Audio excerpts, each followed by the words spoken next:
सभी को जय श्री राम, जय श्री राम, जय जय श्री राम। कैसे हैं? गर्मी फिर से बहुत हो गई है, बरसात मैया रुक गई हैं। चलिए हम लोग ठंडक लेते हैं हरि नाम का जाप करके।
शांति शांति शांति।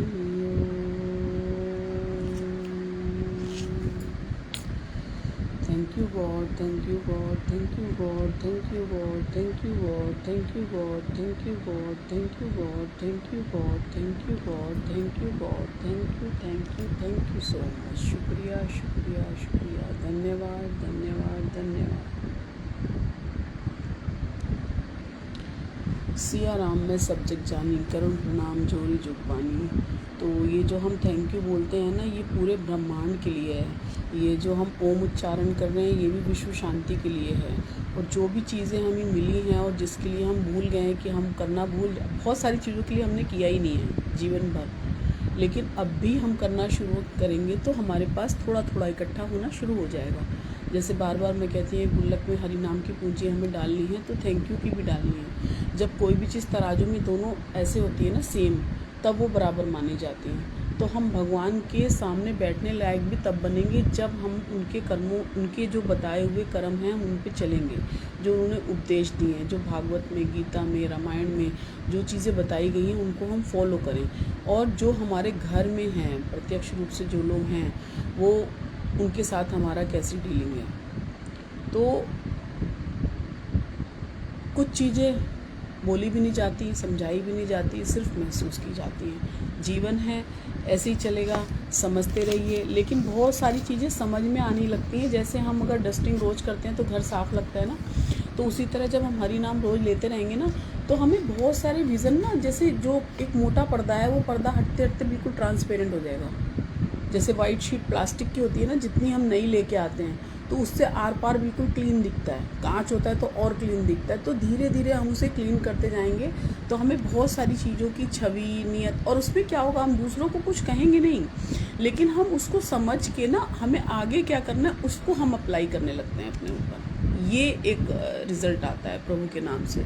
इंटरनली आपको बहुत सारी चीज़ें महसूस होने लगती हैं, और वो सिर्फ महसूस ही होंगी, आप किसी को बता नहीं सकते हैं। सिर्फ एहसास है, रूह से महसूस करो, प्यार को प्यार ही रहने दो, कोई नाम ना दो। और इसमें कोई हिंदू, मुस्लिम, सिख, ईसाई नहीं है।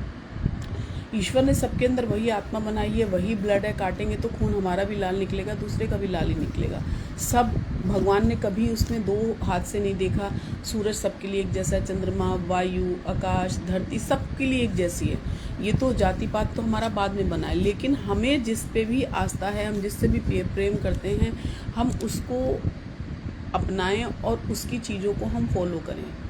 और सर्वगुण संपन्न सिर्फ एक ही होते हैं, प्रभु। बाकी कहीं ना कहीं कुछ ना कुछ कमी रह जाती है। जैसे एक भक्त थे हरिदास, तो वो क्या थे, वो मुस्लिम के यहाँ जन्मे थे, लेकिन वो राम राम जपते थे। अब जब मतलब मुसलमानों ने जब ये देखा कि ये क्या हो रहा है, इसको मतलब ये हमारे धर्म का होते हुए भी ये गलत ट्रैक पे जा रहा है, हिंदुओं का नाम ले रहा है, तो क्यों ना इसको फांसी पे लटकाया जाए। तो उसने जो है अपने मंत्रियों से वार्तालाप करी और उसको बोला कि इसको फांसी देनी है। तो उसने कहा फांसी से क्या होगा, ये तो 2 मिनट में मर जाएगा। तो उन्होंने बोला इसे कोड़े लगाएंगे। तो उन्होंने कहा नहीं, कोड़े लगवाओ, 20 सड़क में 20 सबके सामने कोड़े लगवाओ, लेकिन जो कोड़े लगेंगे ना उसमें भी मोटी मोटी कील गड़वा दो, ताकि इसके जो खून निकले ना, रक्त की धारा इतनी तेज निकले कि जो हिंदू भी होंगे ना वो भी अपने भगवान को लेने में कतराएंगे कि ये क्यों ले रहा है राम राम। तो उन्होंने, मंत्रियों ने ऐसा ही किया। अब घोषणा कर दी गई, सारे लोग इकट्ठे हो गए। अब इकट्ठे होने के बाद उसको कोड़े मारे गए। अब उसके खून ऐसे फव्वारे निकलने लगे और वो बहुत ज़ोर ज़ोर से बोलने लगा, हरि बोल, हरि बोल, हरि बोल। तो अब वो जो कोड़े मार रहे थे वो सोच रहे थे कि मैं इसको इतना मार रहा हूँ और ये फिर भी हरि बोल बोल रहा है और मुझे मतलब थैंक यू बोल रहा है। तो वो बोल रहा, तुम क्यों ऐसे बोल रहे हो और तुम मुझे क्यों मेरे पैर पकड़ रहे हो। कह रहे, मैं बहुत ज़ोर ज़ोर से स्वर में हरि नाम लेना चाहता था, लेकिन मैं कर नहीं पाता था। आज तुम्हारे कोड़े जो दर्द दे रहे हैं, उस दर्द से मेरे अंदर जो पुकार निकल रही है वो शायद हरि तक पहुंच जाए। और वही हुआ, जब उसने कोड़े मारे और हरि बोल जब बोलने लगा, तो वहाँ पर ब्रह्मांड में विष्णु जी एकदम वो हो गए कि कौन मेरे भक्तों को परेशान कर रहा है। और उनको गुस्सा आ गया बहुत तेज। उन्होंने अपना सुदर्शन निकाला और सुदर्शन को आज्ञा दी कि जाके इन मलिच्छों का सबका अंत करो और जो इसको परेशान कर रहे हैं उनको सबका विनाश करो। अब वो नीचे, सुदर्शन जी नीचे आए और जैसे ही वो उनको मारने के लिए आगे आए तो उन्होंने हाथ जोड़ के प्रणाम किया कि जो है नहीं, आप इनको मारेंगे नहीं। उसने कहा क्यों, ये तुम्हें इतना पीड़ित कर रहे हैं, तुमको भगवान का नाम नहीं लेने दे रहे, तो क्यों ना मारूं। तो उसने कहा देखिए, आपने सतयुग में उद्धार किया, द्वापर में उद्धार किया, सतयुग, त्रेता, द्वापर, तीनों कुलों में आपने उद्धार किया है, लेकिन ये कलयुग है, यहाँ उद्धार तो करना ही है, साथ में हमें स्वीकार भी करना है। तो आपको जो भी गलत भी हो रहा है ना, उसे एक्सेप्ट करिए और सबको क्षमा कीजिए और इनको भी अपना नाम दीजिए। तो एक जो सही बंदा होता है ना, वो कभी किसी के लिए ये नहीं सोचता कि एक ने थप्पड़ मारा तो मैं भी मार दूं। वो कहेगा उसकी करनी उसके साथ। और ये बात फैक्ट है। आपको कोई दुखी भी कर रहा है ना, तो वो अपना कर्म बना रहा है, हमारे लिए नहीं कर रहा कुछ भी। तो हमें किसी के साथ गलत, हमें कोई कर भी रहा है ना, तो हमें छोड़ देना उसे, आप साइड हो जाइए। मेरा तो अपना पर्सनली भी ये होता है कि आप शांत हो जाओ, साइड हो जाओ, कुछ कहना नहीं है। क्योंकि अगर आप सही हो ना, तो वो देख रहा है आपको, और हमें उसके अलावा किसी का सर्टिफिकेट नहीं चाहिए जीवन में। क्योंकि हर बंदा सर्टिफिकेट भी देता है तो उसके पीछे भी कोई ना कोई लॉजिक होता है, कोई रीज़न होता है, इस वजह से वो देता है। तो कुछ नहीं, हमें सिर्फ प्रभु का सर्टिफिकेट चाहिए। बहुत मुश्किल होता है, बहुत परेशानी होती है, लेकिन होता है, सब कुछ पॉसिबल है, बस प्रयास करने की देर है।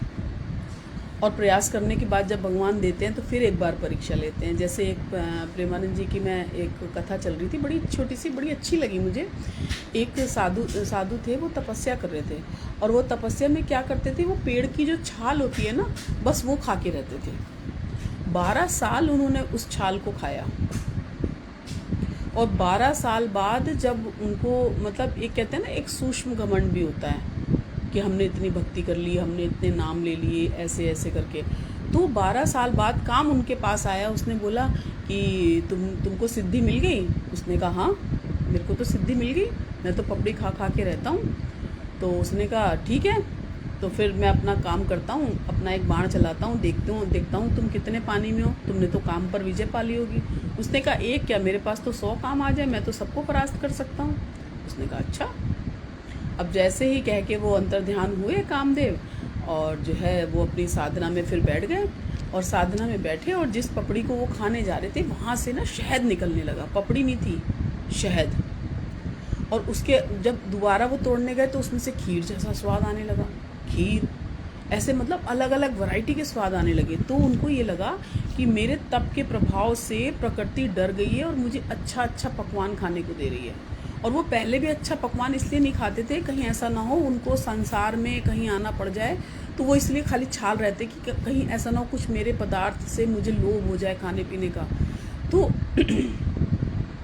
तो वो देखने लगे और वो खाने लगे। अब 2 4 5 दिन हुए, तो एक दिन उन्होंने देखा कि छम छम करती हुई एक बहुत सुंदर सी लड़की वहाँ आई। तो उन्होंने कहा कि कौन है, इधर आओ, ऐसे करके उन्होंने बुलाया। तो और उसके हाथ में एक कटोरा था खीर का भरा हुआ। उसने कहा ये जो पेड़ पे लगाती हो, तो ये तुम लगा के जाती हो? उसने कहा हाँ, मैं लगा के जाती हूँ।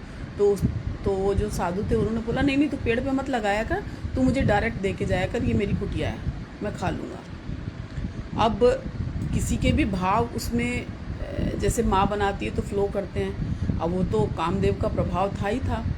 अब उनको बहुत आनंद आने लगा, खीर भी खाई, खाना भी खाया, अच्छे अच्छे पकवान। अब जब 10 12 15 दिन हो गए तो उनके मन में आया, उसने कहा तुम कहाँ रहती हो, इस जंगल में तुम क्या कर रही हो?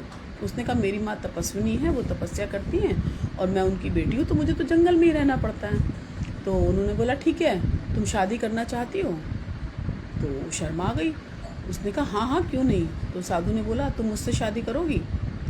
तो कहने लगी हाँ। तो उसने बोला कि ऐसा है, तुम घर जाओ और अपनी माँ से पूछ के आना कि साधु ने ऐसे ऐसे बोला है, तो क्या आप तैयार हैं शादी करने के लिए? तो वो घर गई, और अगले दिन जब वो साधु के पास आई, वो खीर वीर लेके बढ़िया, तो उसने कहा नहीं मैं आपसे शादी नहीं कर सकती। उसने कहा क्यों नहीं कर सकती शादी? तो उसने कहा नहीं, वो मेरी माँ के ना थोड़े से उल जलूल वाले क्वेश्चन हैं, और मैं नहीं चाहती आपको थोड़ी सी भी पीड़ा हो। उसने कहा नहीं बोलो क्या बात है, मैं सब करूँगा तुम्हारे लिए। तो उसने कहा मेरी माँ ने बोला है कि तुम मुँह काला करके और जो है गधे की तरह ऐसे लेट, जैसे वो बन जाते हैं ना घोड़े की तरह, गधे की तरह बन के, और मुझको उसके ऊपर बिठा के और नंगे पाँव मेरे दरवाजे तक अगर तुम आओगे तो मैं तुम अपनी बेटी की शादी तुमसे कर दूँगी।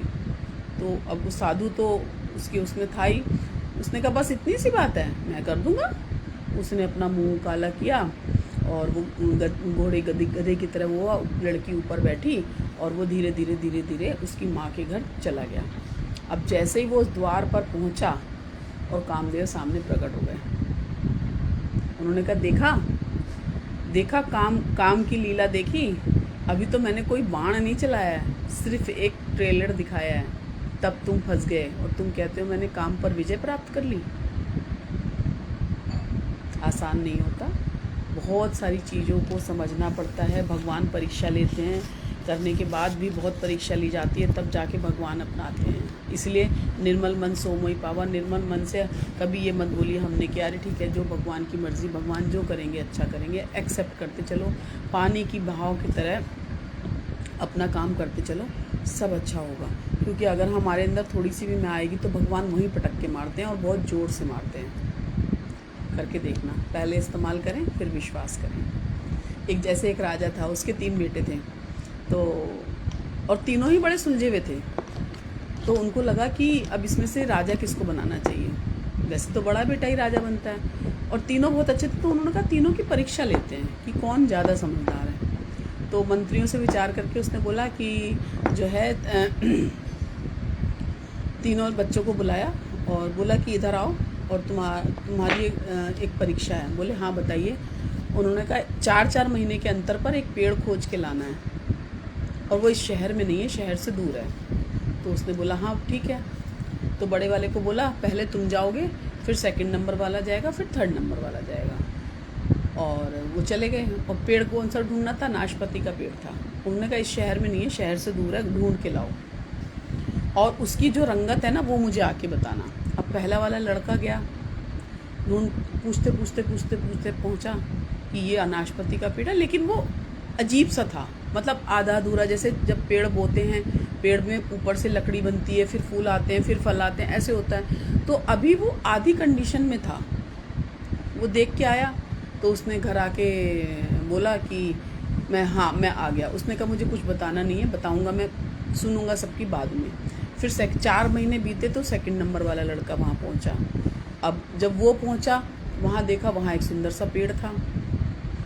अब वो भी अपना लेके आ गया पिताजी से बोलने के लिए। उन्होंने कहा तुम भी शांत रहो। अब तीसरा वाला लड़का गया, उसने देखा तो उसमें बहुत ही सुंदर सुंदर फल थे, नाशपतियाँ लगी हुई थी, ढेर सारी नाशपति लगी हुई थी। तो राजा ने तीनों को एक साथ बुलाया। जब तीनों का वो कार्यक्रम पूरा हो गया, 4-4 महीने वाला, 4 एकम 4, 4 दूनी 8, 4 तिया 12 साल हो गया। तो जब राजा ने उनसे पूछा कि हाँ अब बताओ क्या क्या देखा, तो पहले वाले ने बोला कि मैंने तो देखा सूखा सा पेड़ था, उसमें कुछ था ही नहीं। अभी वो ये बोलता तो सेकंड वाले ने बोला कि नहीं मैंने तो देखा बहुत हरा भरा था, क्योंकि टाइम के डिफरेंस पे गए थे 4-4 महीने के अंतर पर। और जो तीसरा वाला था तब तक में उसमें फूल फल आ चुके थे। तो समय, ये कहने का ये मतलब है कि समझदारी तीनों में थी, लेकिन तीनों के आंसर अलग अलग थे, क्योंकि तीनों अलग अलग समय पे गए थे। जैसे हम क्या करते हैं, हमें जो सिचुएशन हम एंड में छोड़ के आते हैं, जैसे हमने किसी बच्चे को देखा और हम उससे 2-2.5 साल बाद मिलेंगे, तो बच्चा तो अपनी तरफ से ग्रो कर गया, वो पैदा हुआ, हमने देखा, और हम 1.5 साल बाद मिलेंगे, 2 साल बाद मिलेंगे, तो वो थोड़ा बड़ा भी हो जाएगा, खाने भी लगेगा, पहिया चलने भी लगेगा। तो वो, लेकिन हमने उसे कहाँ छोड़ा? उतने छोटे से रूप में। तो हम उसी चीज़ को याद करके उसको हम वो कर रहे हैं, पकड़ के बैठे हैं। और जो दूसरा हुआ, वो जो दूसरे वाले ने देखा वो कुछ और देखा, तीसरे वाले ने कुछ और देखा। तो समय के और अकॉर्डिंग्स क्वेश्चंस भी बदलते हैं, आंसर भी बदलते हैं, हर चीज़ में चेंजेस आते हैं। तो हमें समय के हिसाब से, और हम एक ही चीज़ सब पे फॉलो नहीं कर सकते। जैसे 5 उंगलियां बराबर नहीं है ना, तो उसी तरह हमारे डिसीजन समय समय पे बदलते भी हैं। लेकिन एक नित्य सत्य सच्चिदानंद है जो है प्रभु का नाम, वो हमेशा एक से हैं, सच्चे हैं, सही डिसीजन देते हैं और सर्वेश्वर हैं। इसीलिए वो प्रभु हैं और हम इंसान हैं। ये इतना फ़र्क है ना। और कोई भी चीज़ होती है ना, वो कुछ ना कुछ सिखाने के लिए आती है हमें, और हम उसे सच मान लेते हैं। एक बार शिव भगवान, पार्वती जी उनके पास बैठी हुई थी, तो उन्होंने ऐसे ही बोल दिया काली, बस ऐसे बोला। तो पार्वती जी को ये लगा कि शायद वो मेरे स्वरूप को पसंद नहीं कर रहे हैं, मैं थोड़ी सांवरी हूँ, इसलिए भगवान को मेरा रूप कम पसंद आ रहा है। तो उन्होंने तपस्या करी, तपस्या करके ब्रह्मा जी से पूछा कि ब्रह्मा जी को बोला कि मुझे जो है आप श्वेत वर्ण का कर दो, गोरा बिल्कुल सुंदर। तो उसने कहा आपको बुलाने के लिए मेरे को आपकी आज्ञा की ज़रूरत नहीं। उन्होंने कहा नहीं, मैं इस समय भक्त हूँ। तो उन्होंने बोला कि अच्छा ठीक है। तो उन्होंने बोला कि क्या चाहिए? तो उन्होंने कहा मुझे बिल्कुल श्वेत वर्ण का कर दो। तो ब्रह्मा जी ने उन्हें आशीर्वाद दिया और वो बिल्कुल खूब सुंदर वाइट एकदम गौरी बन गई। अब गौरी बन गई, अब वो जब सुंदर बन गई तो वो शिव जी के पास गई। तो शिव जी के पास जब गई तो शिव ने बोला कि मैंने तुम्हारे कभी भी किसी भी की अवहेलना नहीं करी कि तुम सांवरी हो या काली हो, मेरे को तुम हर स्वरूप में प्रिय हो, ऐसे बोला। लेकिन जब उनका वो श्वेत वर्ण बन रहा था तो जो उनकी काली जो ऊपर की जैसे पपड़ी होती है ना, वो निकल के एक जैसे देवी जी का होता है ना, वो उनको कौशिकी का जन्म हो गया। उसकी जो परत निकली ना, उससे एक काली और कौशिकी का जन्म हो गया, और जिससे उन्होंने शुंभ निशुंभ का वध भी किया था। तो उन्होंने बोला कि मैंने इसलिए बोला था कि ताकि तुम जाके तपस्या करो और तुम्हारे उस पपड़ी वाले जो स्वरूप से जो कौशिकी निकलेगी तो उससे तुम उनका वध करोगी, इसीलिए उसको बोला गया था। और अब ये जो दूसरा स्वरूप है ये शुंभ निशुंभ के वध करने के लिए तैयार हुआ है। तो जो भी चीज़ें जैसे हमारे अंदर अगर हमें किसी ने कुछ कह भी दिया है तो हम उसे अगर फॉलो करते हैं ना तो उसके पीछे भी कोई ना कोई रीज़न होता है और वो हमें कुछ ना कुछ सिखा के जाता है। अगर वो शिव भगवान नहीं बोलते उन्हें तो वो तपस्या नहीं करती तो उनका कैसे होता। तो जो भी चीज़ें हमारे जैसे सीता मैया का हुआ कि वो वहाँ पे गई तो सब चीज़ रचित थी और हम सोचते हैं कि हमने किया। जो सोचा है सब वैसा ही होने लगेगा तो ज़िंदगी और ख्वाब में फ़र्क क्या होगा। तो जो भगवान करते हैं सिर्फ वही एक सच्चाई है, बाकी सब जैसे आया वैसे ही चला जाएगा। नियति कहती है बिछड़ना एक दिन तय, प्रेम कहता है कोशिश करते रहिए साथ बना रहेगा। कदर करना सीख लीजिए, ना ज़िंदगी वापस आती है ना ज़िंदगी में आए हुए लोग। कई बार तबीयत दवा लेने से नहीं हाल पूछने से ठीक हो जाती है। ज़िंदगी में समा कैसा भी आ जाए भगवान पर विश्वास हमेशा बनाए रखिए, क्योंकि वह वक्त भी कभी बदल सकते हैं, सिर्फ एक ईश्वर ही है जो बदल सकते हैं। इंसान के शब्दों पर नहीं उनके इरादों पर ध्यान दीजिए। कोई डांट कर अपना भला चाहता है और कोई मुस्कुराकर आपका बुरा चाहता है। ऐसे व्यक्ति से हमेशा दूर रहिए जो परेशानियों की जड़ होकर भी पीड़ित होने का अभिनय करने में सक्षम होते हैं। बोलना सबको आता है, किसी की ज़ुबान बोलती है, किसी का पैसा, किसी का समय और किसी का पद, परंतु जीवन के अंत में नियति के सामने बस व्यक्ति का कर्म ही बोलता है। यही जीवन की सच्चाई है। इस समय पर इस आज का जो समय गर्मी है, आप किसी का कुछ नहीं उखाड़ पा रहे हैं तो कम से कम कुछ रोप दीजिए, कुछ बीज डाल दीजिए, ताकि उससे किसी का भला तो हो जाएगा, पेड़ निकलेगा। तो जब बिना चाहे अचानक कुछ अच्छा मिल जाए तो समझ लेना या तो आपके अच्छे कर्मों का फल है और या फिर किसी ने आपको दिल से दुआ दी है। चश्मदीद अंधा बना रहा बहरा सुने दलील, झूठों का है दबदबा सच्चे हुए जलील। दिल लगाने से बेहतर है पेड़ लगाएं, वो घाव नहीं तो कम से कम छांव तो देंगे। सही बात है। जब लोगों को उजाला नज़र आने लगता है तब वो भूल जाते हैं कि अंधेरे में कौन साथ था। शहद जैसे लोग ही मधुमक्खी की तरह डंक मारते हैं। एक को जानो, एक को मानो और एक हो जाओ। जब कोई साथ न दे तब परमात्मा की तरफ देखिए, पूरा संसार उनमें नज़र आएगा जो हर पल यही यकीन दिलाते हैं और कहते हैं मैं हूँ ना। रिश्तों को जोड़े रखने के लिए कभी अंधा, कभी गूंगा और कभी बहरा होना पड़ता है। जब सारी दुनिया सोचती है कि तुम ख़त्म हो चुके हो, उसके पहले ही महादेव तुम्हारे लिए एक नई संरचना तैयार कर रहे होते हैं। सब कुछ हारने पर अगर फिर से परिस्थितियों से लड़ने की मन में इच्छा प्रकट हो जाएगी तो समझ लेना संपूर्ण ब्रह्मांड, प्रकृति व स्वयं प्रभु आपकी मदद कर रहे हैं। चाबी घर की हो या दिल की, उसी को दीजिए जिस पर पूरा भरोसा हो। हे पार्थ, मनुष्य कितनी भी चाले क्यों न चले, अंत में परिणाम उसी के हाथ होता है जिसकी मर्जी से संसार चलता है। योजना इंसान बनाता है पर निर्णय सदैव ईश्वर का होता है। जरूर सोच और पानी हमेशा साफ होना चाहिए। खराब पानी नियत बिगाड़ देता है और खराब सोच जिंदगी। जो तुम्हारे हाथ में नहीं उसके लिए व्याकुल मत हो और जो तुम्हारे साथ में है उसमें शंका मत रखो। कर्तव्य पथ पर चलने वाला कभी अकेला नहीं होता, क्योंकि जब नियति शुद्ध हो तो परमात्मा स्वयं सारथी बन जाते हैं। बड़ा आदमी बनना अच्छी बात है, लेकिन अच्छा आदमी बनना तो बहुत ही बड़ी बात है। इसलिए हम कुछ और न करें, किसी और को सुधार सकें या नहीं, लेकिन हम अपने को सुधार सकते हैं, अपने को चेंज कर सकते हैं, सबके लिए भला सोच सकते हैं। कर नहीं सकते तो सोच तो सकते हैं, सोचने का थोड़ी कोई पैसा लगता है। तो अच्छी चीज़ें कर सकते हैं और फ्री में भी बहुत सारी चीज़ें हम कर सकते हैं। हमारी सोच, हम किसी को अगर थोड़ा सा ऐसे कर लेते हैं, किसी को मोटिवेट कर देते हैं, किसी का सर दर्द है तो उसको हल्का सा दबा देते हैं, सर दबा देते हैं। नहीं आपके पास 5 पैसे भी हैं तो सर दबा दीजिए। खाली 1 गिलास गर्मी हो रही है, किसी को पानी पिला दीजिए। किसी के मुख से कुछ तो दुआ निकलेगी और वो कब काम आएगी ये आपको नहीं पता, क्योंकि दुआओं में बहुत पावर है, बहुत। वो हर किसी को हिलाने की क्षमता रखते हैं। जो आपके भाग्य में नहीं है वो भी देने की क्षमता रखते हैं। इसलिए आशीर्वाद और दुआएं इकट्ठी कीजिए, ये हमेशा साथ जाएंगी, जीवन के साथ भी और जीवन के बाद भी। इसी के साथ सभी खुश हों, स्वस्थ हों, संपन्न हों, आनंद हो और ढेर ढेर ढेर सारी खुशियाँ और शांति सभी के ऊपर ईश्वर की बनी रहे। सभी को जय श्री राम, जय श्री राम, जय जय Shri Ram. Thank you, thank you, thank you so much सभी का जुड़ने के लिए।